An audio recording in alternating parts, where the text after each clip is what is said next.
Hi guys, तर कशा आहात? मजेत असणार. नवीन ब्लॉगमध्ये स्वागत. कारण की खूप घाई गडबड चालली आहे. आता जातो आहे डायरेक्ट ऑफिसमधून गावाला. तर का जातो आहे ते तुम्ही ब्लॉगमध्ये कंटिन्यू करा. आता जरा धावपळ करून आपल्याला ट्रेन सापडायला लागेल, कारण की ऑफिसमधून ठाण्याला जाणार आणि मग तिथून आपल्याला ट्रेन पकडायला लागणार एक्सप्रेस. तर ब्लॉगमध्ये कंटिन्यू करा, बघू ट्रेन आपल्याला कशी भेटते काय नाही. नाशिकवरून ट्रेन पकडतो, ठाण्याला जातो, तिथून एक्सप्रेस भेटेल आपल्याला. समजलं ना? तर चला पडूया.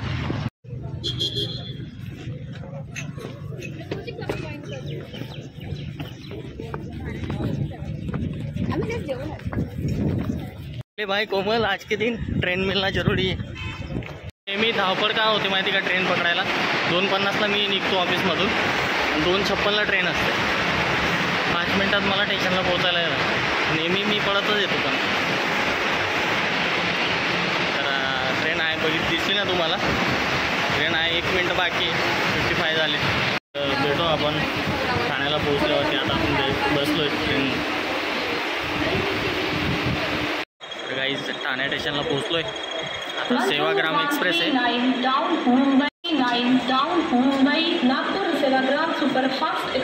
बोला ना कुठली ट्रेनमध्ये जातो?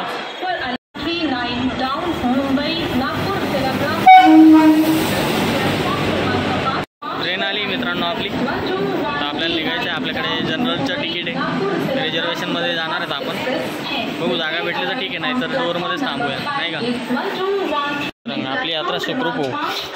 भेटली मित्रांनो. फक्त आपल्याला सीट नाही अजून अवेलेबल झालेलं. बघूया पुढे काहीतरी करूया. ट्रेन निघाली मित्रांनो, पण आपल्याकडे रिझर्वेशन नव्हतं म्हणून आपण जर रिझर्वेशनमध्येच बसलो आहे. पण जनरलचं तिकीट आहे आपल्याकडे. तरी बघूया आता कसं होतं काय नाही. टी सी आल्यावरती जर यायला पाहिजे मी बोलतो, आपण सीट वगैरे मागू त्याच्याकडं, कारण की ते लोक देतात रे. तो चले जाएंगे ऐसे खडा होते. 8:30 म्हणजे 11:30 होतील आपल्याला जळगाव पोहोचायला. 11, 11:30. आणि तिथून परत लगेच ट्रेन आहे अंबरनेर जायला. म्हणून मी 1-1:30 वाजेपर्यंत पोहोचणार, नाही का? हो आहे मित्रांनो, बचपने का नाम गांधीजी, नाही का? दिवस आहेत. पास करायचं महत्त्वाचं आहे. आपल्याला टाईम काढायचा आहे ना, सीट असो की नसो. आणि एकटा असल्यामुळे डझंट मॅटर. फायनली सीट भेटलं आहे मित्रांनो आपल्याला. आपलं गरिबांचा बिझनेस क्लास हे बघा, मस्त आहे. मस्तपैकी हवा बिझनेस क्लासपेक्षा कमी आहे गाव. हवा येते एवढी मस्त, सुंदर असं दृश्य बघायला भेटतोय. काय कमी आहे का? काही नाही ना. इथं बसून आपला प्रवास पूर्ण सुखाचा होईल, नाही का? अरे लाज कसली वाटू द्यायची नाही मित्रांनो. जागा भेटली ना, विषय संपला. कारण की बघा, उभं राहून थकलो, टी सी येत नाही, त्याला कुठं शोधत बसायचं. शोधणार तोपर्यंत आपला अर्धा प्रवास होणार. जायचं मग असं. येतो तुझा मित्रांनो आपला कांदेशी रुमाल टाकला ना डोक्यावर, आहे का काही विषय? येऊ दे ऊन, किती येऊ द्यायचं, नाही का? मला माहिती कॉमेडी दिसत असेल. आता टाइमपास करायचा आहे बोललो, नाही का? चला तर भेटतो आता डायरेक्ट उतरल्यावरती. तोपर्यंत मस्त आनंद घेतो. कसारा घाट कसा आहे काय नाही, नाही का? इगतपुरी वगैरे.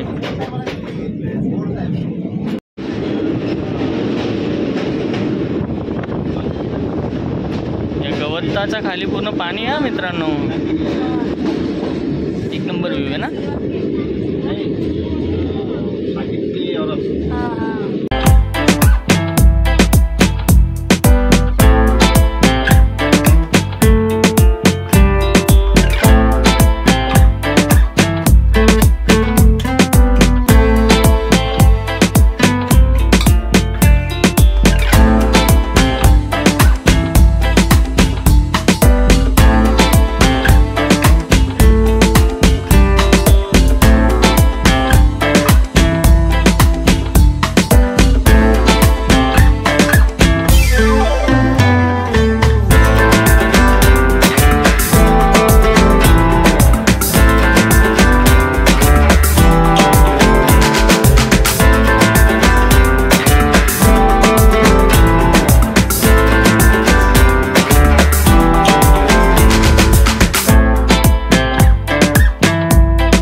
मित्रांनो आपण पोहोचलो देवलाली कॅम्पला. नाशिकच्या जवळ आहे, 5 किलोमीटर अंतरावरती. प्रवास असा सुंदर झालेला आहे, वातावरण खूप छान झालेलं आहे. खूप मजा येते यार बिजनेस क्लासमध्ये बसून, नाही का. पूर्ण नजारा देखने को मिल रहा है. किसी अजून पण नाही आला. तरी आता आपण लवकर अजून 1.5-2 तासाचा प्रवास बाकी आहे आपला. आता वाजले 6, तरी आपण लवकरच पोहोचणार आहोत. तरी कंटिन्यू करा बिझनेस क्लासचा आपला प्रवास. मनमाड स्टेशनला पोहोचलोय मित्रांनो. आपला प्रवास असाच चालला आहे आता. साईडला एक मित्र बसलेला, जोडीदार भेटलेला. ट्रेनमध्ये भेटतात असे मित्र. मॅच दाखवतो, फोनमध्ये मॅच बघितली जरा. टाइमपास झाला, मनमाड आलं मस्तपैकी. तर इथून अजून 2 तास, आता वाजले 8. 2 तास आपण आपल्या डिस्ट्रिक्टमध्ये पोहोचतो. कंटिन्यू करा मित्रांनो. जळगाव या स्टेशनवरती पोहोचलो आहे. आता वाजलेत 10:30. आता अजून 5-10 मिनटात माझी दुसरी ट्रेन येणार, तालुक्यावरती पोचणार. ब्लॉग खूप मोठा होईल म्हणून बोललो आजचा ब्लॉग आपण इथेच एंड करूया. जर का चॅनलवरती नवीन असाल तर चॅनलला सबस्क्राईब करून घ्या. भेटू आपण पुढच्या ब्लॉगमध्ये. तर गावी येण्याच्या कारण आता पुढच्या ब्लॉगमध्ये सांगतो मी तुम्हाला. एवढ्या एमर्जन्सीमध्ये का आलो, कारण की नीता एकटी आता मुंबईला, आरू पण एकटा आहे. मी ऑफिसमधून डायरेक्ट इकडं आले. तर भेटू आपण उद्या, म्हणजे पुढच्या ब्लॉगमध्ये. काय काम होतं ते तुम्हाला सांगतो मी. ठीक आहे, बाय.